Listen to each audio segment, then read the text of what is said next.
Okay, well, good evening, everyone. Welcome to our webinar on treatment for hip osteoarthritis. Now, my name's Damien, and I'm hosting this session, and I'm joined by our presenter, consultant, orthopedic surgeon, Mr. Alex Chipperfield. Now, this presentation will be followed by a question and answer session. If you'd like to ask a question during or after the presentation, please do so using the Q&A icon, which is at the bottom of your screens. Now, this can be done with or without you giving your name. Please note, though, the session is being recorded if you do provide your name. If you'd like to book your consultation, we'll provide contact details at the end of this session. So I'll now hand you over to Mr. Chipperfield, and you'll hear again from me shortly. Welcome, Mr. Chipperfield. Thank you very much. Good evening, everyone. Thank you for tuning in tonight. My name is Alex Chipperfield. I'm an orthopedic surgeon here at Benenden. I'm going to talk to you about hip arthritis and its treatment. I'll just start by a little bit of a background on me for people who haven't met me yet. I am qualified as a doctor in 1997, so knocking on 30 years doing this. I trained in the southeast of England and then went over to Australia for a couple of years on fellowship. I've been a consultant surgeon specialising in hip and knee replacement here in Kent since 2010. And last about 13 years of that, I've been working here at Benenden Hospital as well. I'm a member of the British Hip Society, and like I say, I specialise in primary and revision hip and knee surgery. So the structure of the talk tonight, I'll talk to you about surgery at Benenden Hospital. I'll give you an idea about hip arthritis, what its signs, symptoms, causes, treatment options.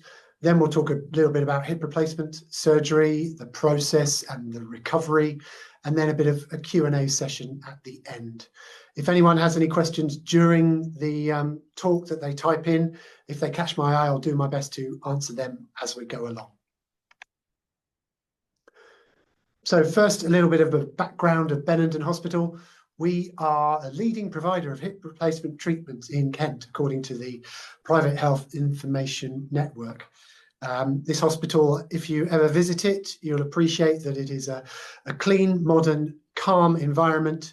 Doesn't feel like a hospital. It's a nice place to be, and it's a nice place to have treatment.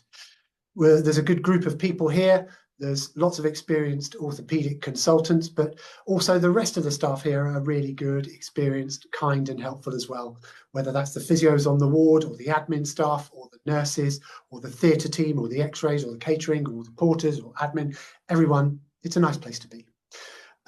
Because of that, because it's a nice environment with good people, you'll see that we have very high patient satisfaction rates and good scores when it comes to reviews.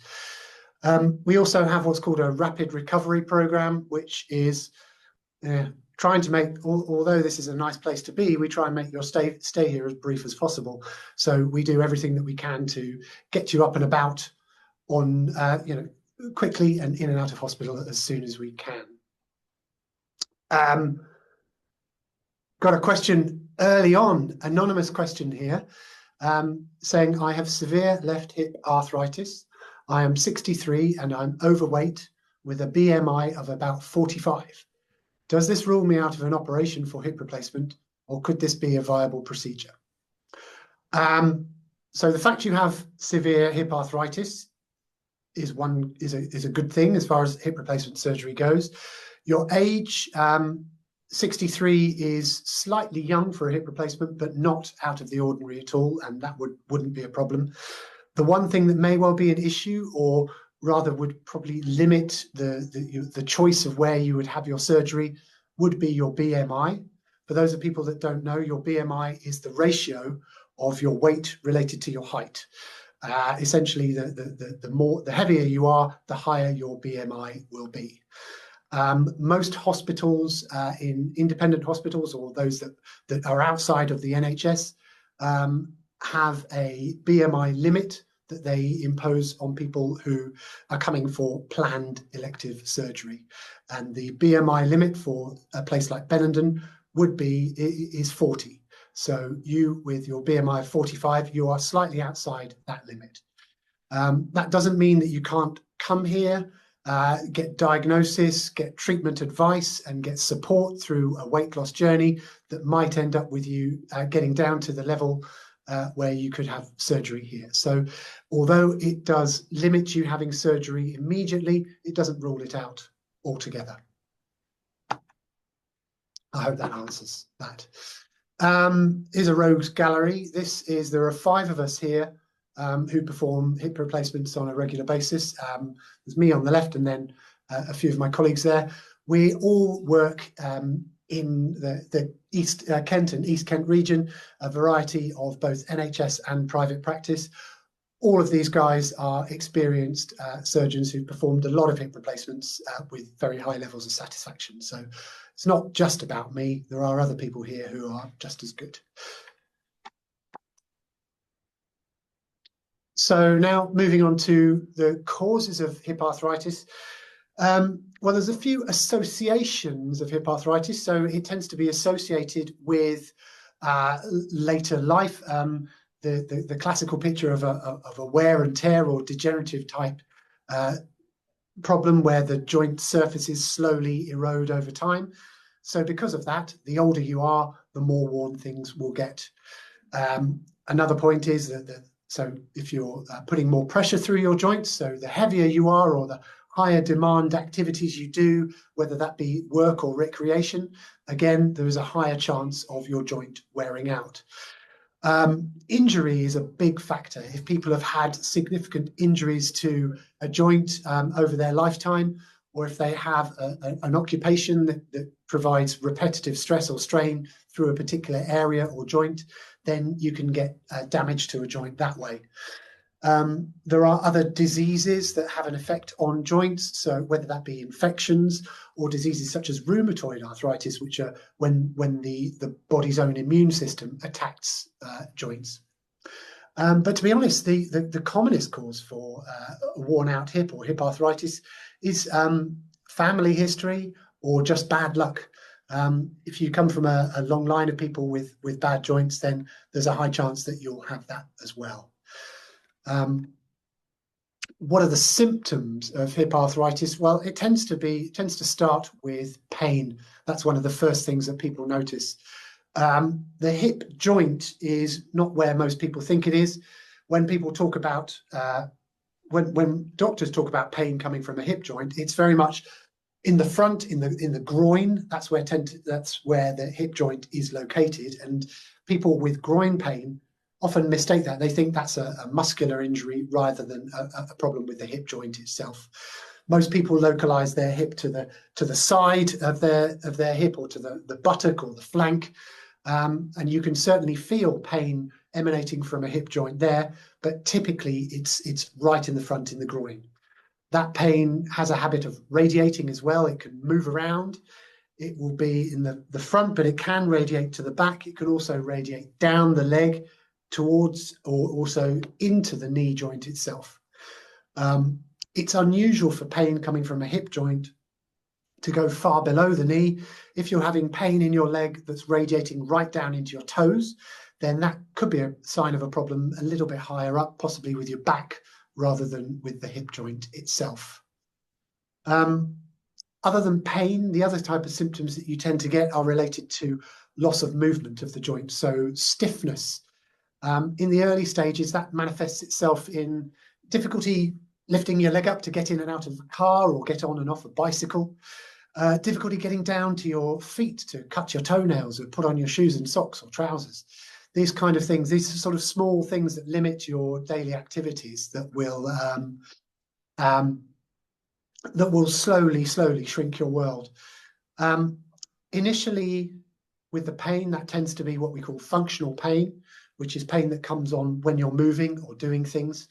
As the disease progresses or as the wear inside your hip progresses, then that pain becomes a more constant nature, and you start to develop rest pain or pain at nighttime. It can disturb your sleep. Your hips, as well as stiffening up, they can grate and grind and seize up, or the opposite. They can collapse underneath you. You can feel unsteady and lose faith in your hip.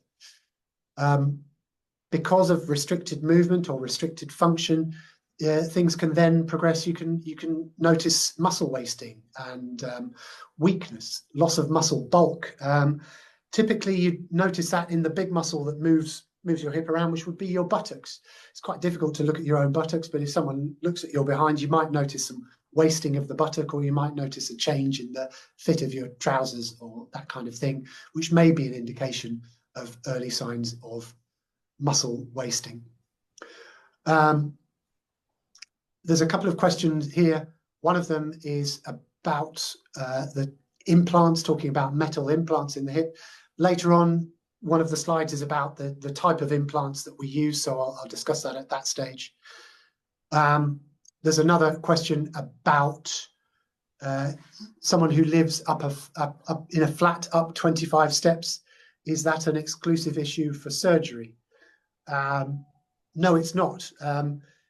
Clearly, most people, by the time they end up needing a hip replacement, they will be struggling getting up and down stairs independently. Once you've had a hip replacement, it takes time, but you will be able to get back to normal functional activity. If you come from an environment where you have lots of steps, either in your house or in order to access it, then one of the boxes that you have to tick before you leave hospital is you have to be able to demonstrate that you can independently and safely mobilize back in the environment in which you live. So if you need to be able to get up and down stairs, then you will be taught how to do that safely and appropriately before you leave hospital.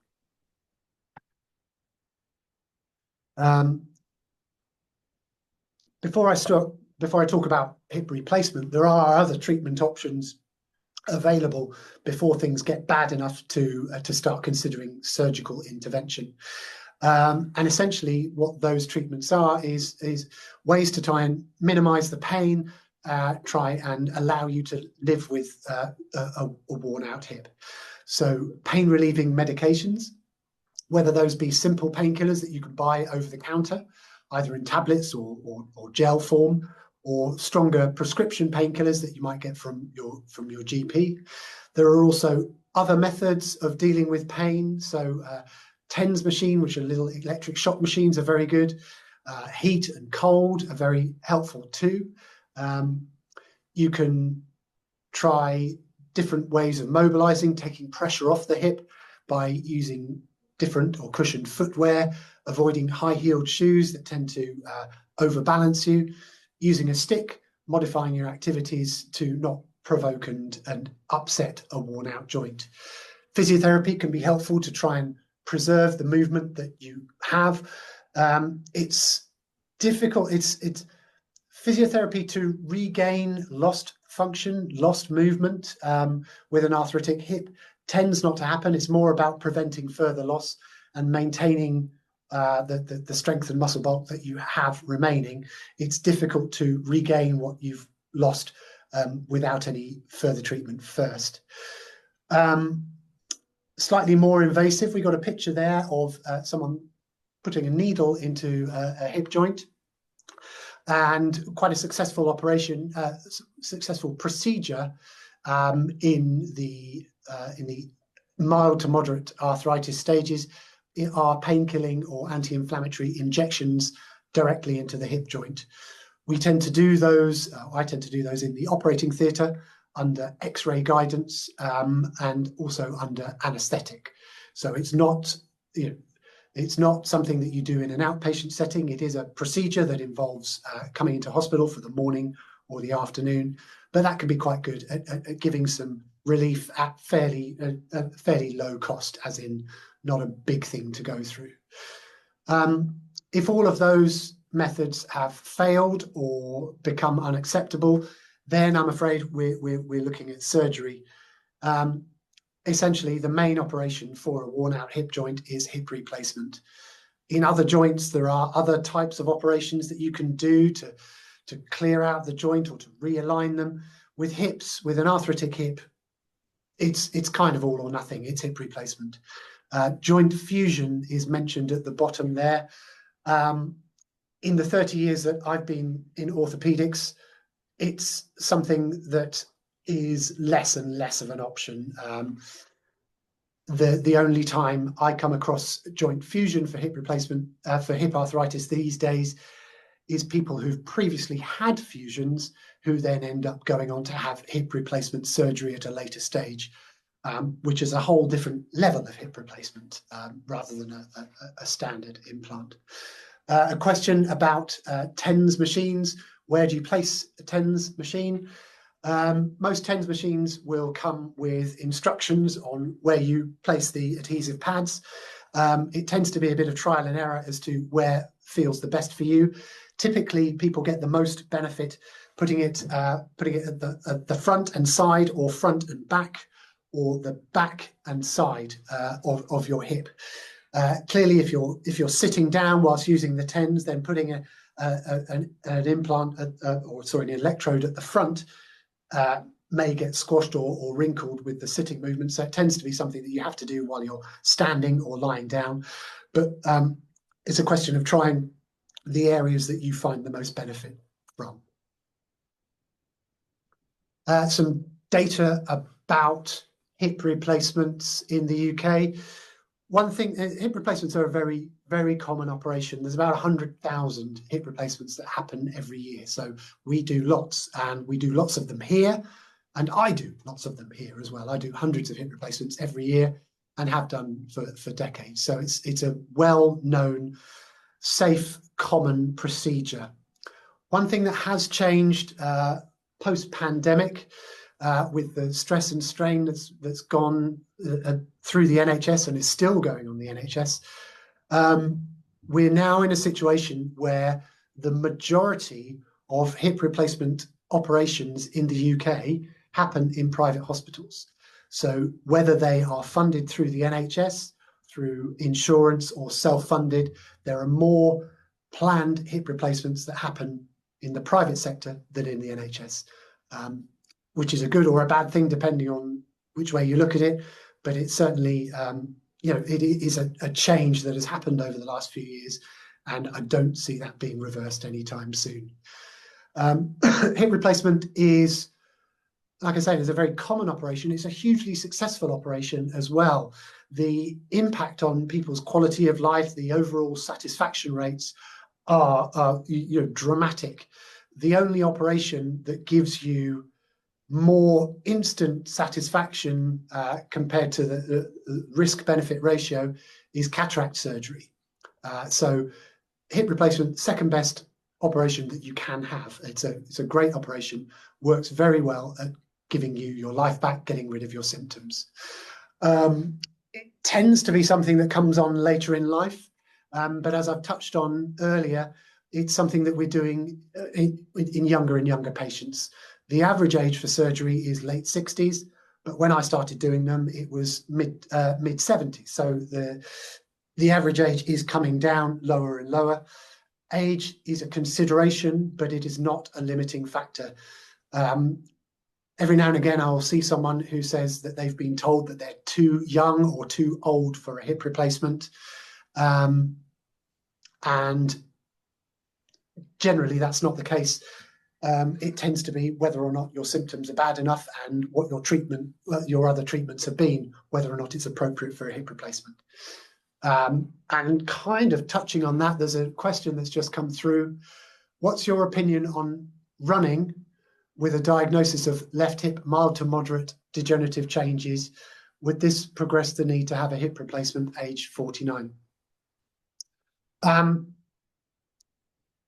So my feeling about exercise and hip replacements, and there's more and more evidence when it comes to arthritis of the hip and of the knee that exercise is one of the best things that you can do to avoid coming into contact with someone like me. If your joint is failing, if it is beginning to wear, if it is mild to moderate arthritis, such as that question says, if the joint is failing, if you can keep the muscles and ligaments and tendons that support that joint as strong and as mobile and as healthy as possible, that will support the failing joint. Joints are stimulated by load bearing, they're stimulated by exercise. There's a lot of work done looking at marathon runners, looking at their joints before, during, and after blocks of training and running marathons. And there's huge evidence, more and more coming out, that exercise is protective and can actually, in some cases, reverse the signs of arthritis in some cases. So will running with your arthritic hip make you need a hip replacement quicker? No, it won't. And another question from Gail is 52 years too early for a hip replacement? Just diagnosed 4 weeks ago. Like I said, I've replaced someone's hip younger than you within the last week. It happens, it's something that happens more and more frequently. Is it too early? That depends on what your level of symptoms are. Your age being 52 is not something that will stop it. No. Do I need hip replacement surgery? No one, apart from a broken hip, the times where someone comes to me and I say you absolutely must have a hip replacement are very small. You don't need it. It's not like a cancer or an emergency operation. It is a choice. It's a decision that you come to with the help of your surgeon and other health professionals as to whether or not your quality of life, your level of function would be better with a hip replacement than it would be carrying on with the way things are. So it's all about risk and benefit. If your symptoms are bad enough and there's no other way to control them, if your life is being made miserable, if it is dominating your daily living, if you can no longer do what you want to do or what you could previously do, if your world is shrinking and you are being held back by your hip, then the answer to that question is often yes, you would be better off with a hip replacement than you are currently. So typically, if you've got severe pain that's limiting your everyday activity, whether that be recreational activities or work, or simply the ability to mobilize, to look after yourself, to get out, to drive, to shop, to wash, to dress, to sleep, all of these things. If you're finding that you're being limited in these kind of activities, then it's time to have something done. Walking distance, if that starts to decrease, if your world is shrinking, like I said, it's time to start thinking about it. If you're struggling with the movement, with the pain, with all of these things, with deformity, then you get to a point where the balance tips and it goes from a situation that you can live with into one that you can't. When you reach that point, it's time to have a hip replacement. What are the choices? So this is going back to Ted's question about cobalt. What are the types of hip replacements? There's a choice of materials, whether these are made of metal or plastic or ceramic. There's a choice of whether or not you use cement while you're doing the operation or not.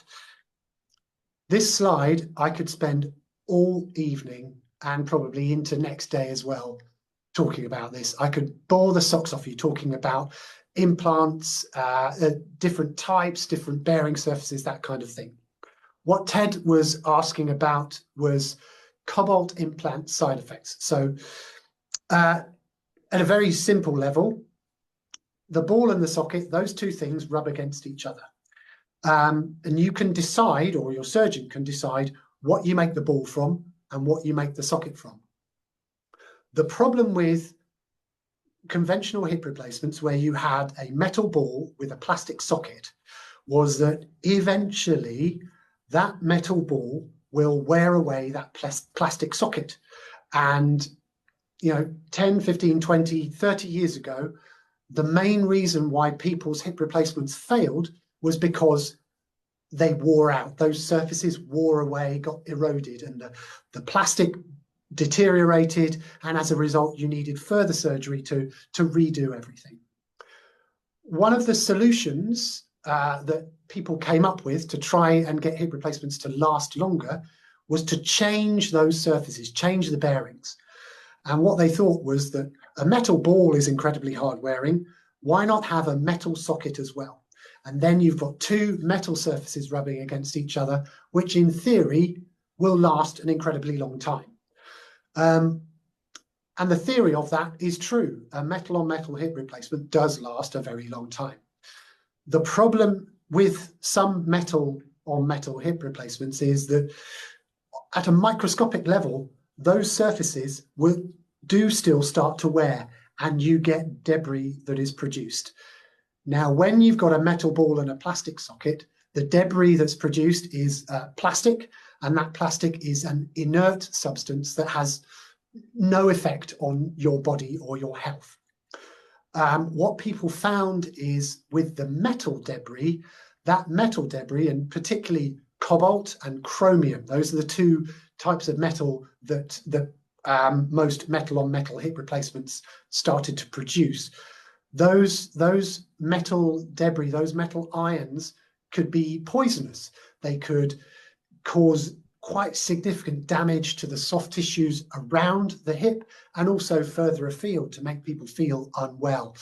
And so we, in the early 2000s, late 1990s, there was a lot of trouble with metal on metal hip replacements that people had done because they thought they would last forever, and they end up failing early and causing a lot of collateral damage because of that cobalt chrome poisoning. There are still some centres that perform metal on metal hip replacements, and in certain people in certain environments they work incredibly well. Andy Murray, the tennis player, he has a metal on metal hip replacement. So these things do work well, but a significant proportion did fail and did require monitoring. It is not something that is part of my practice, and it's not something that we do here at Benenden Hospital. The way that we get around the wear problem is by using modern plastics that are much harder wearing, and also by the use of ceramic, which is a much harder wearing, kinder bearing surface. And it's a nice pink color as well, which is good. So, Ted, I hope that answers your question about bearings. Like I said, I could talk all night about this kind of thing, but I'm not going to, because there's still more to cover.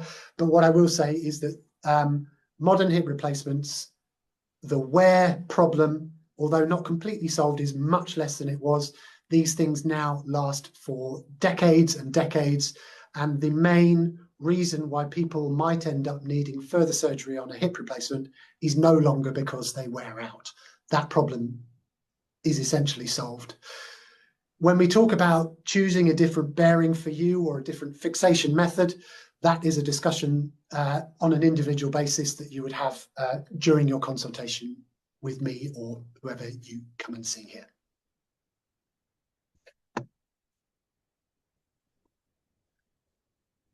I've kind of already mentioned this. What's already involved during a hip replacement?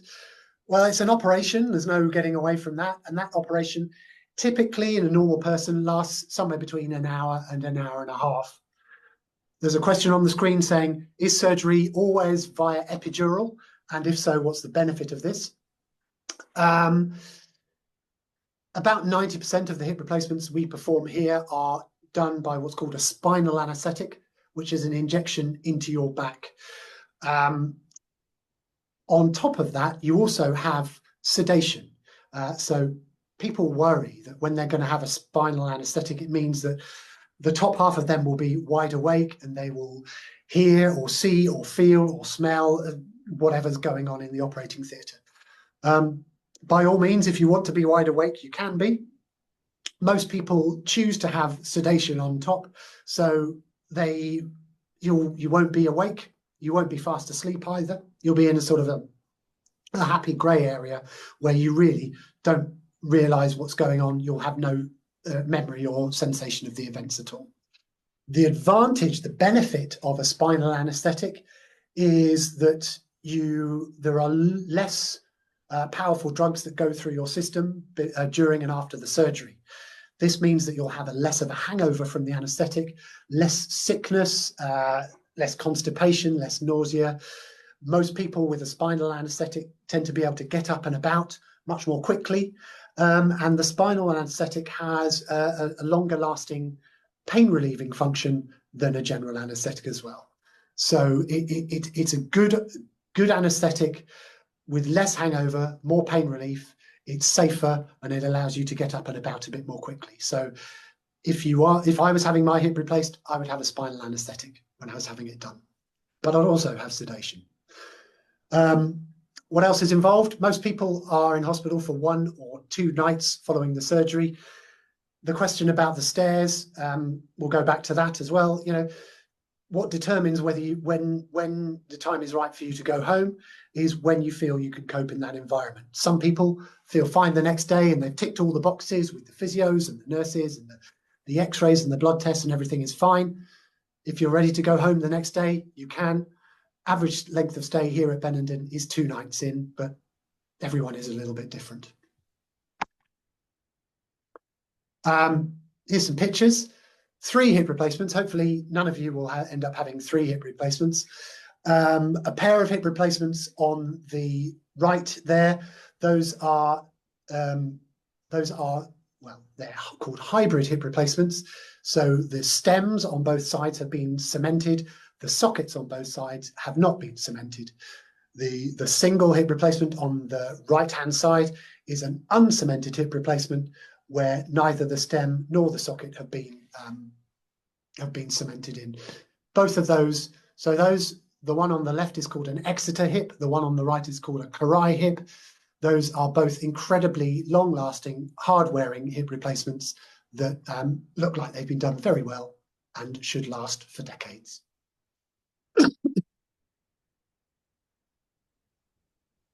Recovery from hip replacement, your hospital stay. As I touched on earlier, we get you up and about very quickly following the operation. That's part of the rapid recovery process. It's also part of the spinal anaesthetic, which means you're able to get up and about more quickly. When I operate on people here, when they have their hip replaced in the morning, we get them walking in the afternoon. If you have your operation later on in the day, we might give you the night off, but then we start chasing around the next day. So, you know, most of the time we'll get you standing, putting all your weight through your leg the day of surgery.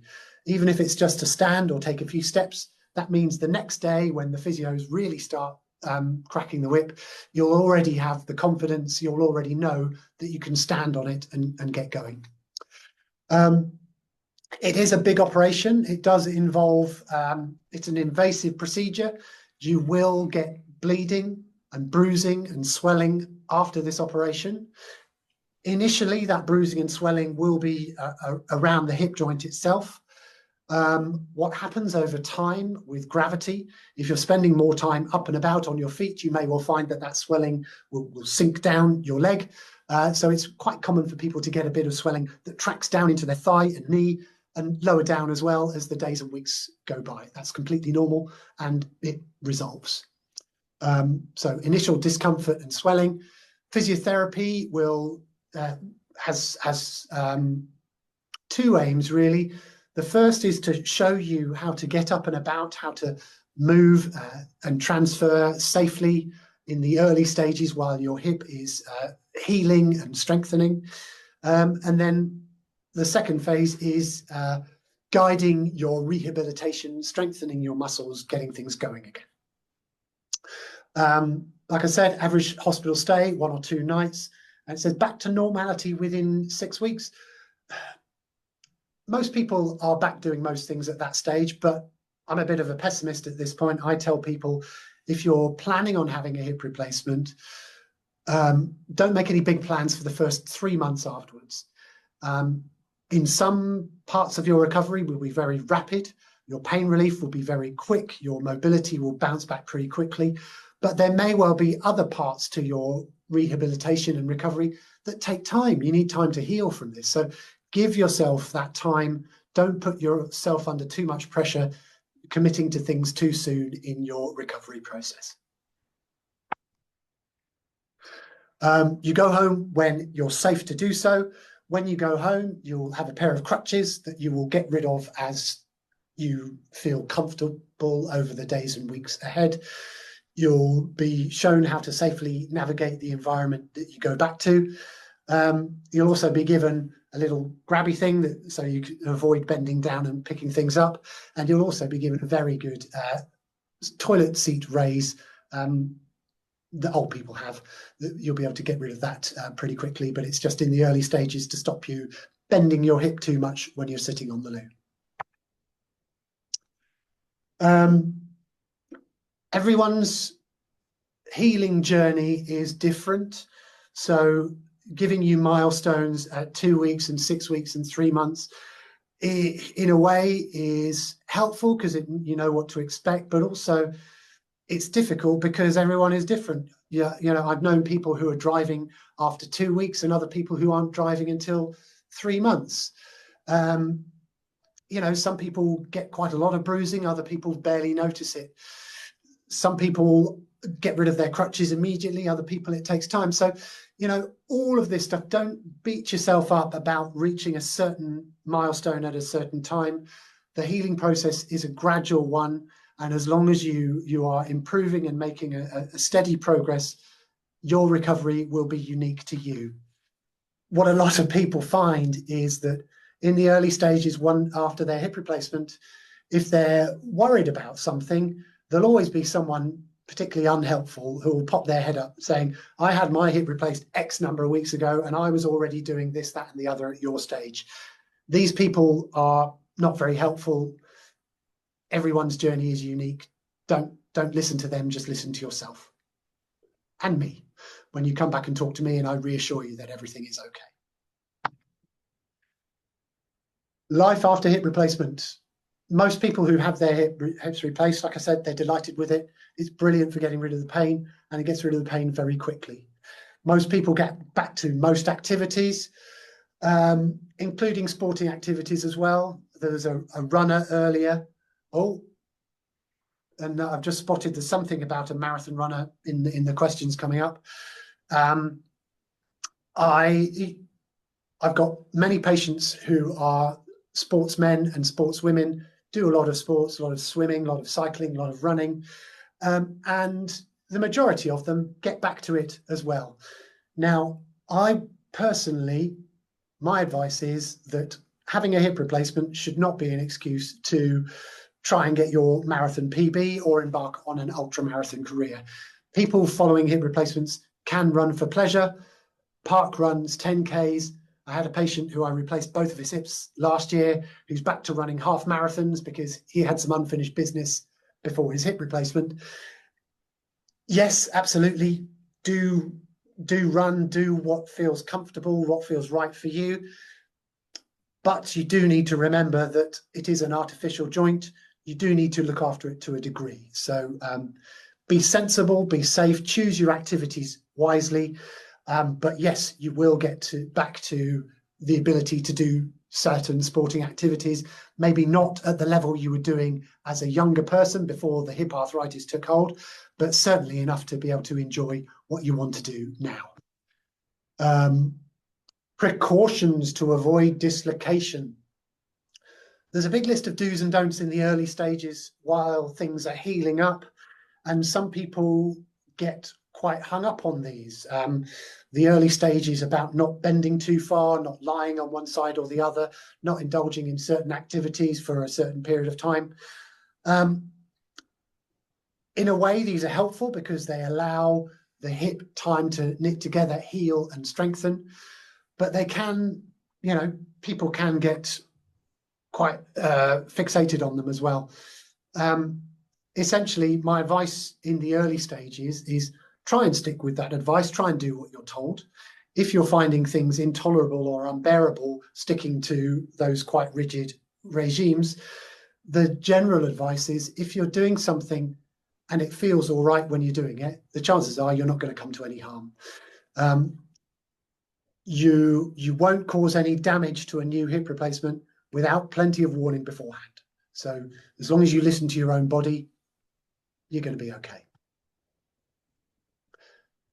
There are risks with hip replacement surgery. There's risks with any big operation. Like I said, those risks are real, but they are low, as in low likelihood. And, overwhelming majority of people who have their hips replaced are absolutely fine, delighted. In the same way that I could have spent all night talking about different types of hips and different bearings and different fixation methods, I could spend all night putting you off having a hip replacement as well. I could talk you through all the potential things that can happen, whether that be blood clots or bleeding or infections or nerve damage or broken bones or dislocations or you name it, leg lengthening, leg shortening. All these kind of things can happen. I do everything in my power to anticipate, prevent, and avoid complications before, during, and after surgery. But sometimes bad things happen despite your best efforts.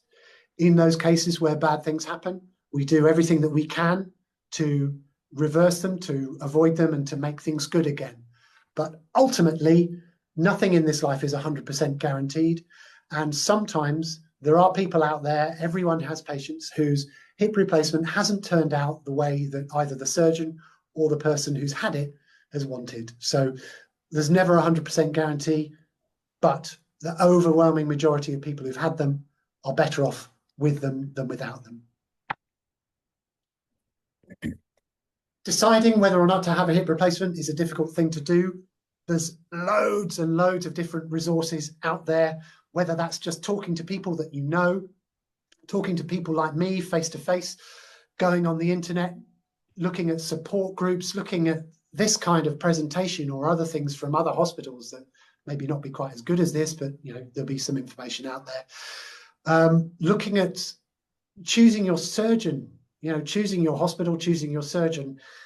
Everything that I do as a professional, as a surgeon, is all of my results, excellent, good, or they're all out there on the internet for everyone to see. We're in a situation these days where we're constantly being assessed, reviewed, monitored. Our outcomes are looked at, and it's all publicly available. If you go onto the National Joint Registry, which is a website that looks at every joint replacement that's been put in the UK in the last 20 years, every single surgeon in England who performs joint replacements, whether they perform 1 or 1,000, they will all be registered on that National Joint Registry, and their outcomes will be there. Look at my outcomes. Look at anyone's outcomes. See how many joint replacements people do. Look at what their revision rate is. Look at what their mortality rate is. Look at their case mix. Look at all of these things. A lot of people these days know a lot about me before they come and meet me. Look at the review websites. Up here is one of those websites. It's called Doctify, which is where a lot of patients can leave their reviews of you during and after consultations or operations.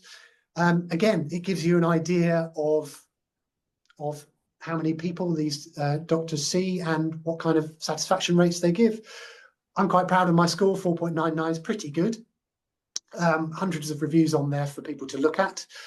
Not only are we as surgeons reviewed and monitored, but institutions are as well. So look at how Benenden Hospital compares with your local other hospitals as far as these scores go. So there's a lot of information out there.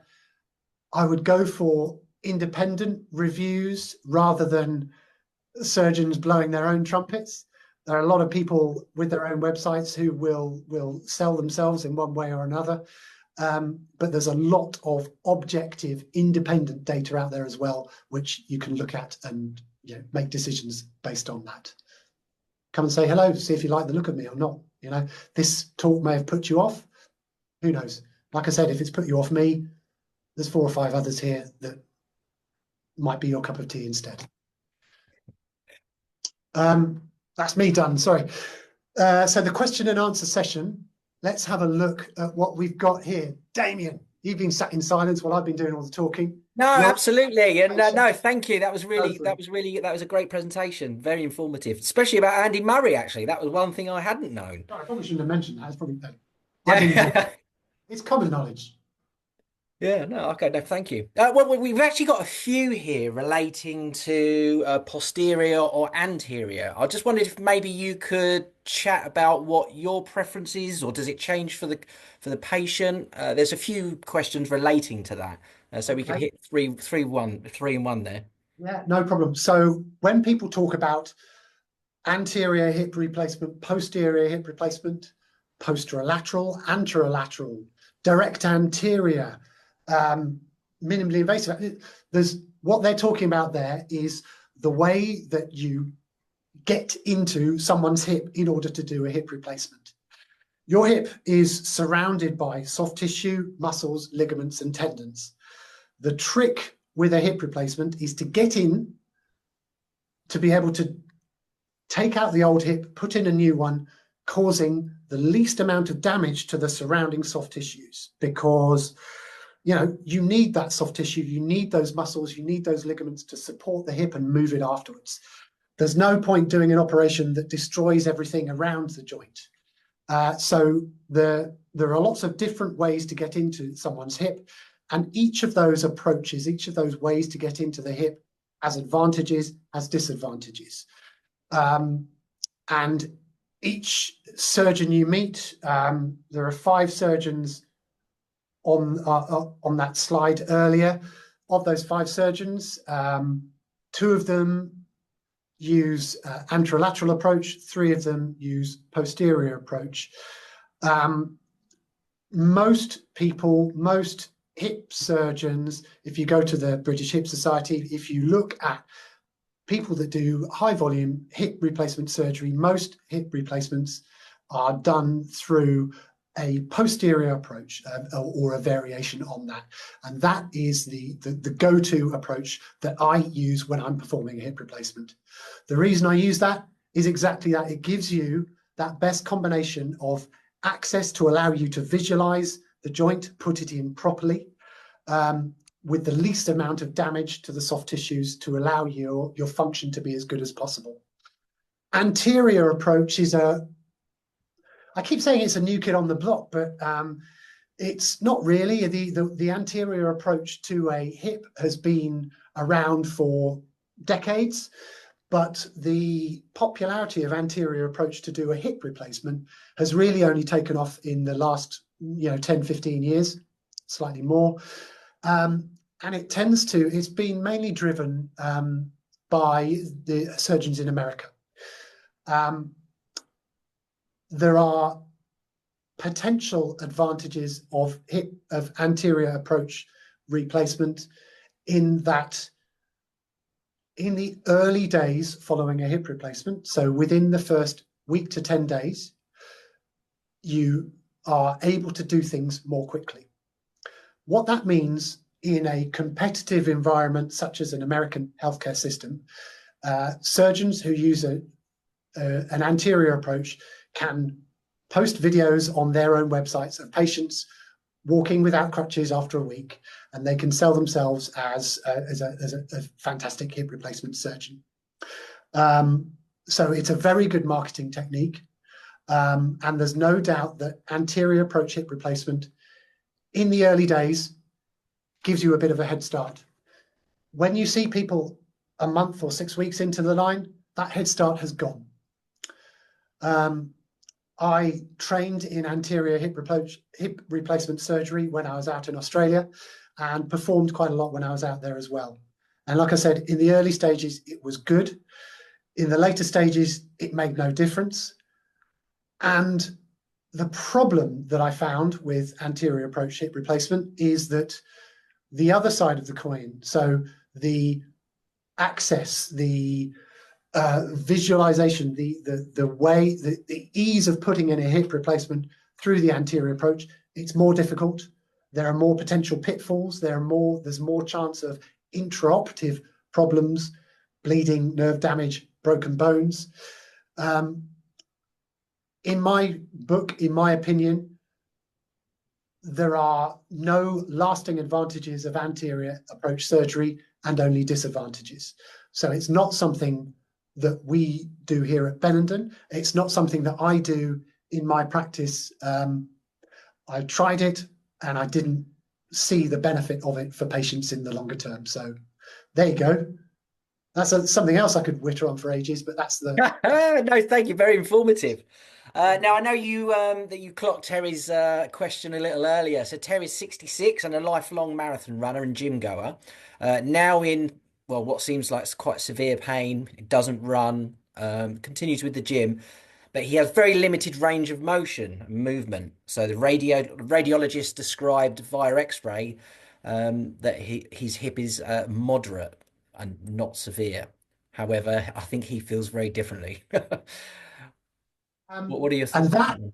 Terry, that is the difference. Congratulations on your marathon running. That's the difference.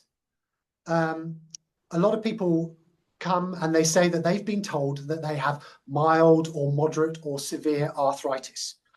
And what they're talking about there is that is how someone who is sitting in a dark room looking at an X-ray describes the appearances of that X-ray. So there is a classification system of mild, moderate, severe, or grade 1, 2, 3, 4, whichever you prefer. So people who've never met you, who don't know your story, your symptoms, or anything about you, all they know is they've got a picture of some bones in front of them, and they're describing that picture.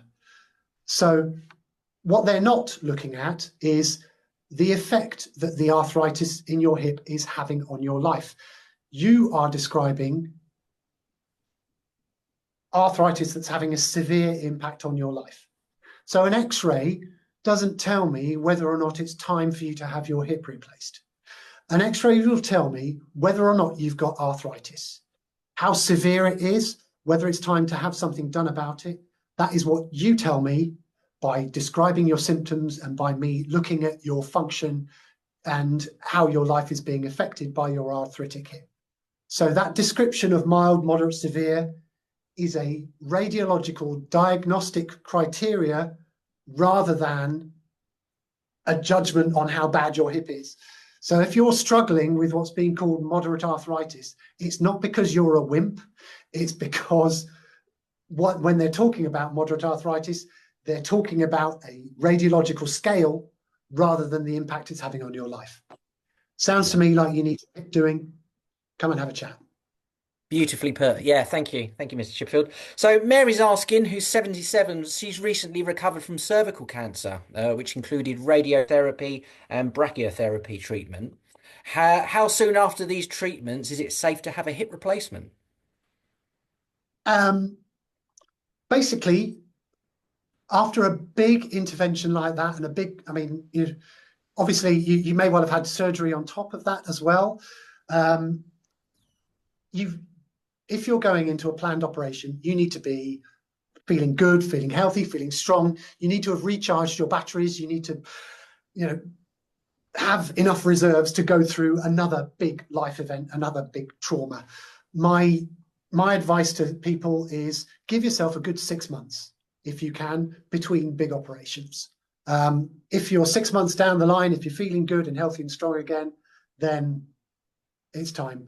But give yourself that amount of time to fully recover and also to build up those reserves before you go through another big thing like that. Lovely, thank you. So Graham's asking, and we're back on implants, and this one might be Yeah, a little bit more familiar to 100%. yourself, but do you use ODP rated implants? And actually, what are they? Yes, is the answer. So Yeah. ODEP, Orthopedic Devices Evaluation Project. I think that's what ODEP stands for.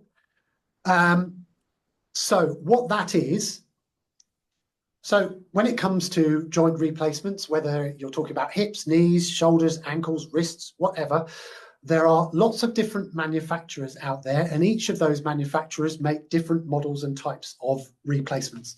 It's like cars. So there are lots of big manufacturers, lots of big models. So there are many dozens of different implants for surgeons and patients to choose from. And what you want as a patient and as a surgeon, what you want is a replacement, is an implant that has a proven track record, that is reliable, that works well, that lasts an incredibly long time, and reproduces or near replicates a normal joint.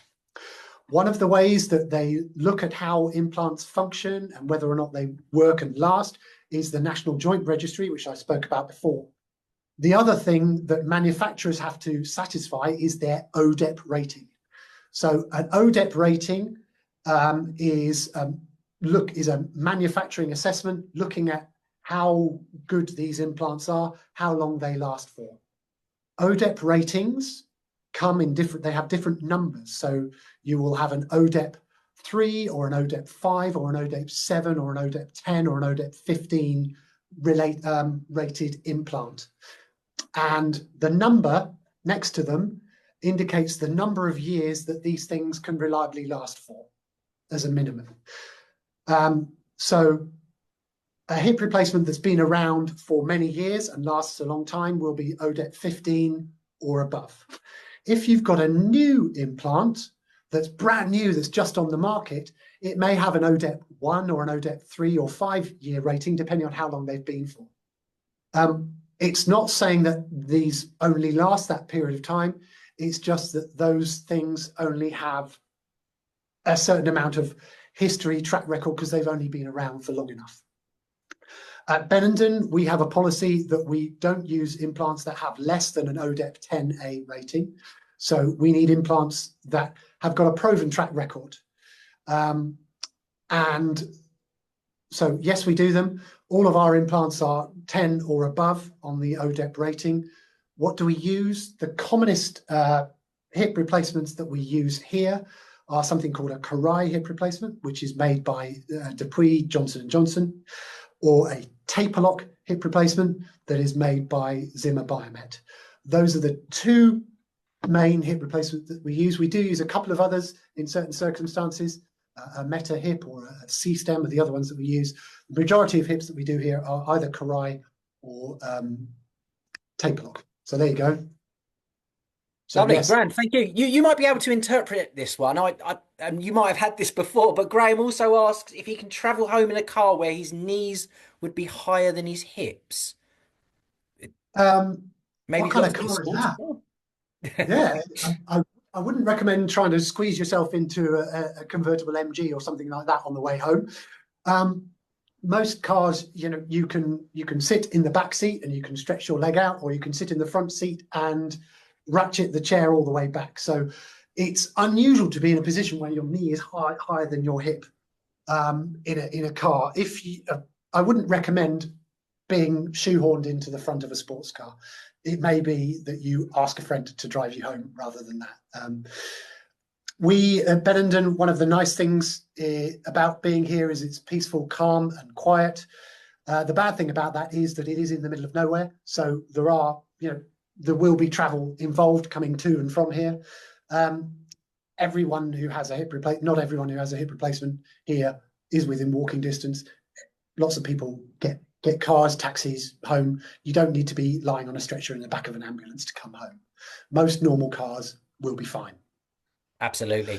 And I'll tell you what, sorry, Alex. Probably Sorry. got one more.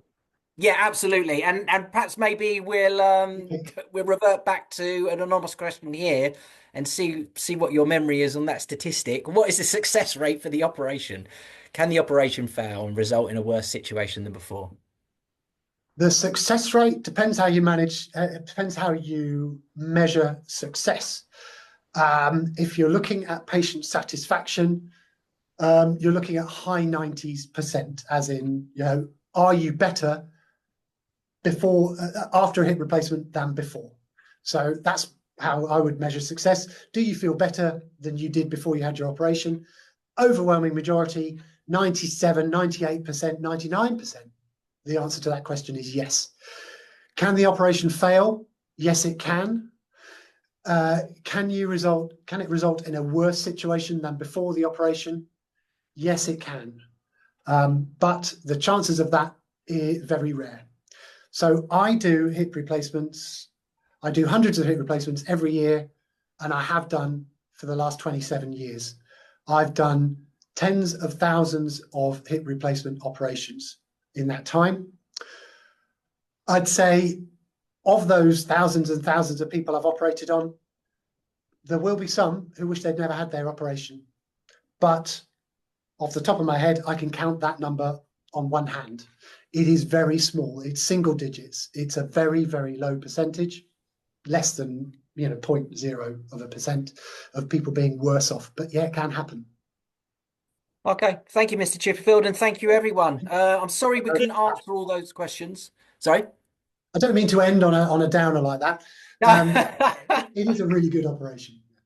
No, absolutely, absolutely. We saw some of those statistics earlier, which are very, very promising. So, if any of those questions hadn't been answered, if you did leave your name, we will be able to reply to you via email. So, as a thank you for joining this session, we are actually offering a 50% off the value of your hip for your initial hip consultation. A callback from your dedicated private patient advisor, an email, thankfully, with the recording, with some of those questions that were asked, treatment information and loyalty reward points, as well as update on news and future events. We'd be really, really grateful if you could complete the survey at the end of the session to help us shape future events. And if you'd like to discuss or book your consultation, our private patient team can take your call up until 8 p.m. this evening or Monday to Friday between 8 and 6, Monday, the following days. Oh. So we have more events and webinars coming up on ENT and varicose veins, which you can sign up to via our website. So, on behalf of Mr. Alex Chipperfield and our expert team at Benenden, I'd like to say thank you for joining us, and we hope to hear from you soon. Thank you, Mr. Chipperfield. Thanks.